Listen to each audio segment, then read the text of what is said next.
ساتكي باح باي ولا عيني الله وكلي يا هري ويلنا شنطة سيدود أي وتاين هيا ما يدك كسر هيا ميمي هي وأول صار كرتا ميمي بس ما كرتا كل وصار كرتا يا بحي ما إدل هي ما إدس بتبادي وكنت أو ما بحي هاي ساتكي مركلة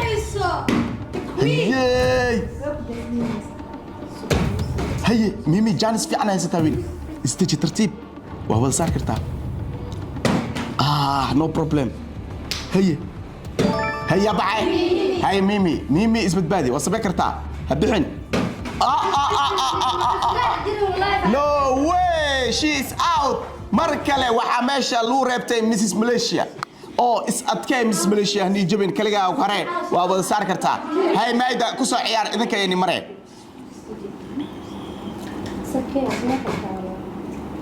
Hey, the end is here.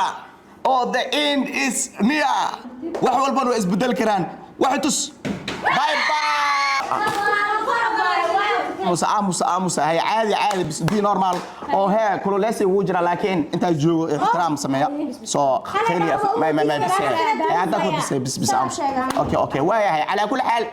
همبليو وابدسان جيمكينا لباد oo balanta waxay ahayd hadii lam isku xigta abadisaan soo ina guuleysanaysaan oo waa guuleysatiin game inta la kuma eka game film bottle la kuma eka say shay face to face ay codsanayeen iyagan diyaar yihiin oo soo socda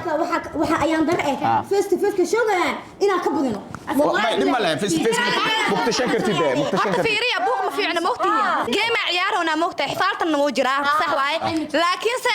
maxaa lahaay game wal iska badiya anaga waa badi karnaa idinku waa badi kartiin caadi waay face to face ka shaygo siin oo arkayna daabadisiin iyo hadii kale insha Allah waa soo joogaa muhiimada kaas la waa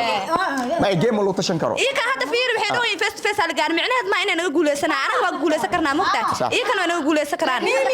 game ani waxa dhii laam kasii mimi hada hore ka tag hada dambe ka tagin waxa ciyaar waaye ana og moogta waxan game waaye adinka laakiin ka digo qaraar ma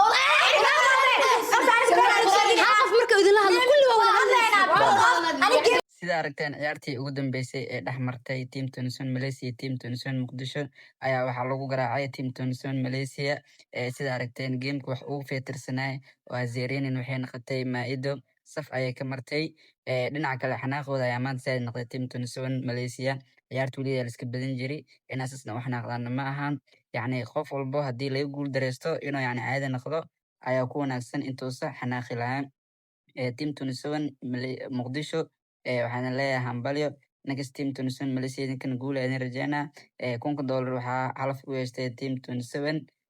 Muqdisho waayo iyaka safar dheer u soo mareen $1,000 sida caadi ah ay ka qurux badneed waayo dadkaas marti ayeen soo ay kan ugu dambeyn guuleysteen muuqaalka dad wax ka rajeynayna share dhahdo ciwaankan subscribe ana aad iyo aad u mahadsantahay